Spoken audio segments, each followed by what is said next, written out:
Assalamualaikum warahmatullahi wabarakatuh. Halo semuanya, saya Putra Muhyiddin dengan NIM 050362231, Prodi S1 Ekonomi Pembangunan dari Universitas Terbuka UPBJJ Palu. Video ini saya buat untuk memenuhi tugas tutorial 1 mata kuliah Pancasila dengan tema pelajaran dari sejarah Pancasila bagi generasi muda dan titik fokus pembahasan pada proses lahirnya Pancasila. Pancasila tidak hadir begitu saja, melainkan melalui perjalanan sejarah yang panjang dan penuh perjuangan. Sejak sidang BPUPKI, Piagam Jakarta, hingga pengesahan dalam Undang-Undang 1945, para pendiri bangsa berjuang merumuskan dasar negara yang bisa menyatukan seluruh rakyat Indonesia dari berbagai suku, agama, dan budaya. Perjalanan panjang ini menjadi bukti semangat kebersamaan dan cinta tanah air yang luar biasa. BPUPKI dibentuk pada 29 April 1945 dengan tugas merancang dasar negara Indonesia merdeka. Dalam sidang pertama yang berlangsung 29 Mei hingga 1 Juni 1945, berbagai tokoh menyampaikan gagasannya tentang dasar negara. Salah satunya adalah Magister Muhammad Yamin yang mengusulkan dasar negara berupa peri kebangsaan, peri kemanusiaan, peri ketuhanan, peri kerakyatan, dan kesejahteraan rakyat. Dan kemudian terjadi salah satu momen penting. Insinyur Soekarno menyampaikan pidatonya pada 1 Juni 1945 memperkenalkan 5 prinsip dasar yang kemudian dikenal sebagai Pancasila. Yang pertama, kebangsaan Indonesia. Yang kedua, internasionalisme atau peri kemanusiaan. Yang ketiga, mufakat atau demokrasi. Yang keempat, kesejahteraan sosial. Dan yang kelima, ketuhanan yang Maha Esa. Pidato ini menjadi tonggak penting lahirnya Pancasila sebagai landasan filsafat bagi Indonesia merdeka.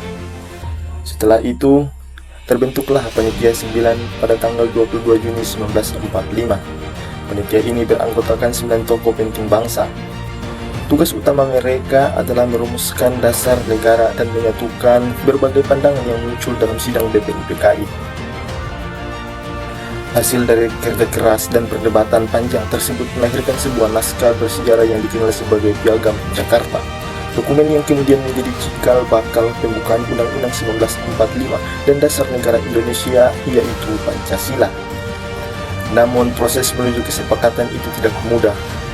Para pendiri bangsa berasal dari latar belakang suku, agama, dan pandangan politik yang berbeda-beda.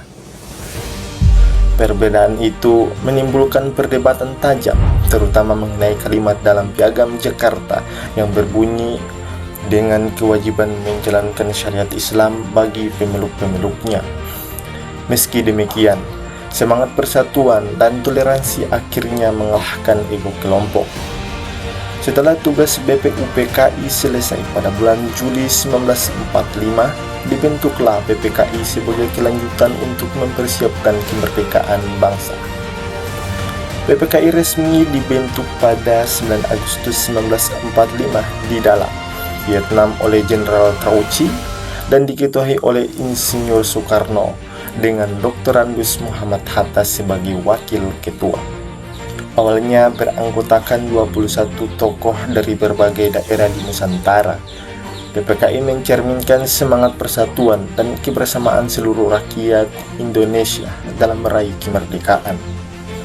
Beberapa hari kemudian, jumlah anggotanya ditambah menjadi 27 orang agar keterwakilan bangsa semakin luas.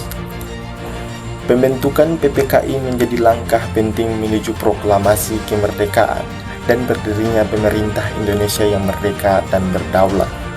Pada 18 Agustus 1945, sehari setelah proklamasi kemerdekaan, para tokoh bangsa dengan penuh kebesaran hati sepakat untuk menghapus kalimat tersebut demi menjaga ketuhanan seluruh rakyat Indonesia dari berbagai keyakinan.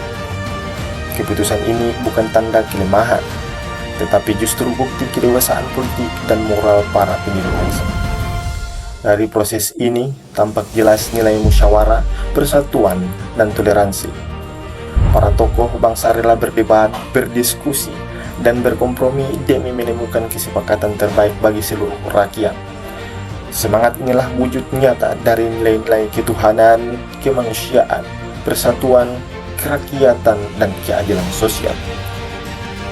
Sebagai generasi muda, kita perlu meneladani semangat para pendiri bangsa, semangat persatuan, gotong royong, dan tanggung jawab untuk menjaga Indonesia. Di tengah tantangan zaman modern, individualisme, perpecahan, dan pengaruh luar, nilai-nilai Pancasila tetap relevan bagi panduan moral dan identitas bangsa. Mari kita terus mengamalkan Pancasila dalam tindakan nyata, bukan hanya diucapkan, tetapi dijalani dalam kehidupan sehari-hari. Demikian video singkat tentang pelajaran dari sejarah Pancasila. Saya ucapkan terima kasih. Wassalamualaikum warahmatullahi wabarakatuh.